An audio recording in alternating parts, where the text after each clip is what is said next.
crois pas que j'ai beaucoup de choses à dire par rapport à la dernière intervention et maire Cap-Haïtien, côté que déjà, il présentait nous en gros travail que la firme V3 qui a été recrutée par un appel d'offres que le ministère de la République a lancé à travers l'unité d'agents d'exécution qui c'est UCE, qui a coordonné l'activité projet MDUR que en pile nous habituels nous connaissons déjà, qui c'est projet de développement municipal et de développement urbain, qui c'est un projet qui est là pour capable adresser d'une part à travers un composant qui est pour capable adresser la problématique de la gestion des inondations pour la ville du Cap-Haïtien. Donc, déjà, nous avons eu pas mal d'activités en rapport avec la gestion des inondations.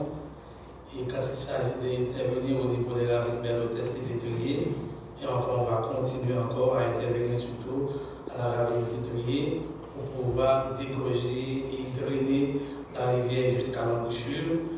Et cette activité-là va effectivement démarrer très bientôt. Et UCE pas mal de projets qu'elle a développés dans le Nord, particulièrement le projet MDUR, le projet CHUT, qui est une plus grosse activité, c'est la réhabilitation de la route SOS pour pouvoir désengorger la route nationale numéro 1 numéro 3 pour créer, pour faciliter ça un désenclavement par rapport à la ville du Cap-Haïtien.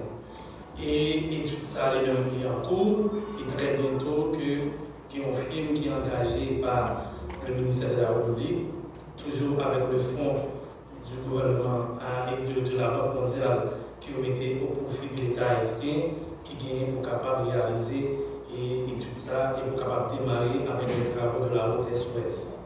Donc, et tout ça sont études qui rentrent dans le cadre d'un plan global en termes de gestion d'inondation de la ville du Cap-Haïtien.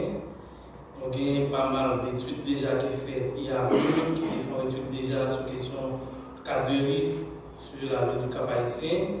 Il y a pas mal d'études, mais nous avons remarqué que les dernières inondations que le pays a connues, Cap-Haïtien a connues, surtout vers les années 2012, 2016, 2014, côté que la ville a même été inondée. Et il était jugé beau de venir avec le projet MDUR.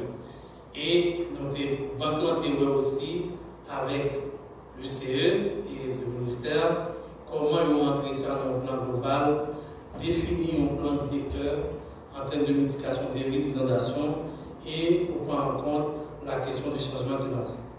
Et c'est ça qui a mené nous à arriver à proposer une étude ça et que V3 qui sont une firme américaine qui est arrivé qui est un appel d'offres là pour réaliser le travail ça. Je dis à V3 arrivé faire un premier travail, un rapport de lancement qui dit comment on peut mener l'étude là, mais avant que les membres rentrent d'emblée dans deux travaux que quelqu'un pour faire. La première phase, c'est arriver, finaliser, collecter toutes les données et faire des propositions. Et deuxième phase là, c'est proposer des activités en termes de mesures d'intégration, soit au niveau des mesures structurelles, c'est-à-dire des travaux de génie civil, ou bien des travaux non structurels qui ont rapport avec l'aménagement des bassins versants.